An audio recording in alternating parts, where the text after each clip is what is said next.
গণপ্রতিনিধিত্ব আদেশ আরপিও সংশোধন করে অধ্যাদেশ জারি করেছে আইন মন্ত্রণালয়।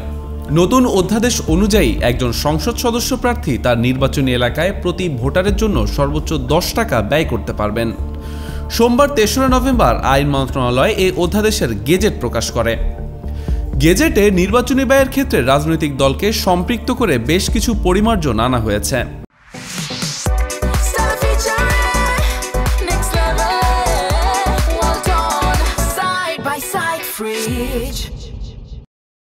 অনুদান হিসাবে পাওয়া অর্থের বিস্তারিত তালিকা স্পষ্টভাবে দলীয় ওয়েবসাইটে প্রকাশের বাধ্যবাধকতাও যুক্ত করা হয়েছে।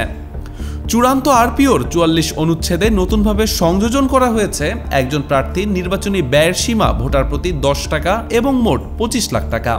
অর্থাৎ প্রতি ভোটারের জন্য খরচ করা যাবে 10 টাকা এবং সর্বমোট খরচ করা যাবে মোট 25 লাখ টাকা। অনুচ্ছেদ ১৩তে বলা হয়েছে প্রার্থী হওয়ার সময় মনোনয়নপত্রের সঙ্গে জমা দিতে হবে ৫০,০০০ টাকা জমানত, যা আগে ছিল ২০,০০০ টাকা। এছাড়া অনুচ্ছেদ ৭৪, ৮১, ৮৭ ও ৮৯-তে যোগ করা হয়েছে কয়েকটি সংশোধন। তবে অনুচ্ছেদ ৯০-এ দল নিবন্ধন, আর্থিক অনুদান গ্রহণ এবং কোনো দলের নিবন্ধন স্থগিত হলে তার নির্বাচনী প্রতীক স্থগিত রাখার বিধানও সংযোজন করা হয়েছে। Desk report, Manabzamin.